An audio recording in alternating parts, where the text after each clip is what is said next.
بسم اللہ الرحمن الرحیم۔ شروع اللہ کے نام سے جو بڑا مہربان اور نہایت ہی رحم فرمانے والا ہے۔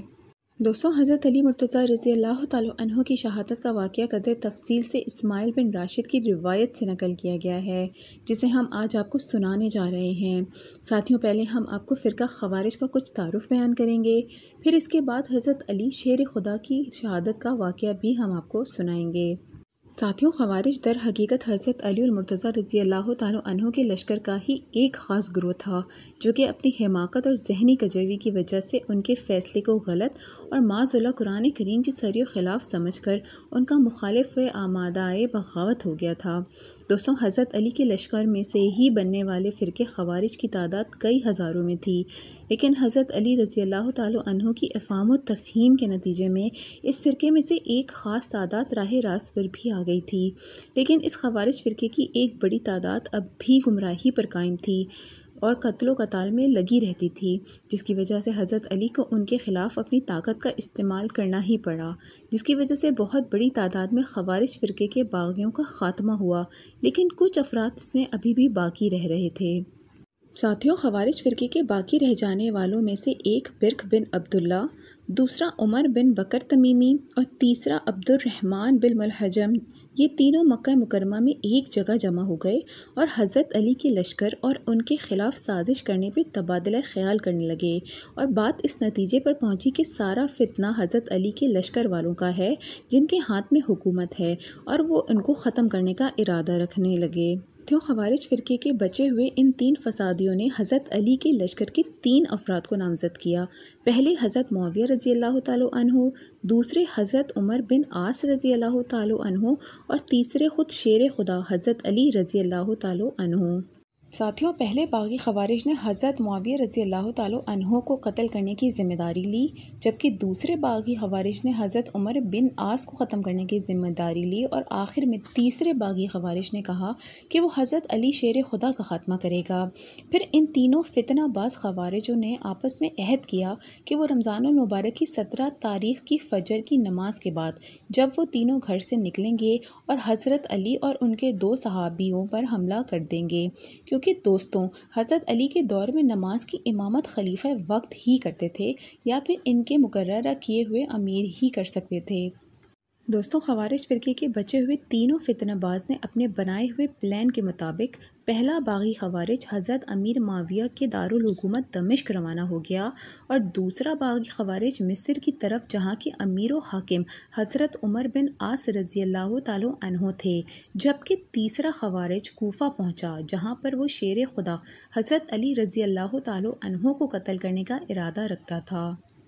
ساتھیوں، بالآخر 17 رمضان صبح فجر کی نماز پڑھانے کے لیے جب حضرت امیر معاویہ تشریف لے جا رہے تھے تو پہلے خوارج نے ان پر تلوار سے حملہ کر دیا، جس پر حضرت معاویہ نے اپنے آپ کو بچانا چاہا، لیکن خوارج کی تلوار ان کی پیٹھ پر کافی گہرا زخم کر گئی۔ زخم کے علاج کے لیے طبیب بھی بلایا گیا، جس پر اس طبیب نے زخم دیکھ کر کہا کہ اس کو زہر سے بجھایا گیا ہے۔ اس کے علاج کے دو صورتحال ہیں، پہلی تو یہ کہ لوہا گرم کر کے اسے داغا جائے، اس طرح زہر پورے جسم میں سرایت نہیں کرے گا، اور دوسری صورتحال یہ ہے کہ آپ کو میں ایک دوائی پلاؤں گا، مگر اس دوائی سے عین ممکن ہے کہ آپ کی دوبارہ اولاد نہ ہو، جس پر حضرت امیر معاویہ رضی اللہ تعالیٰ عنہ نے دوسرا علاج مناسب سمجھا، اور کچھ عرصے بعد وہ صحت یاب بھی ہو گئے۔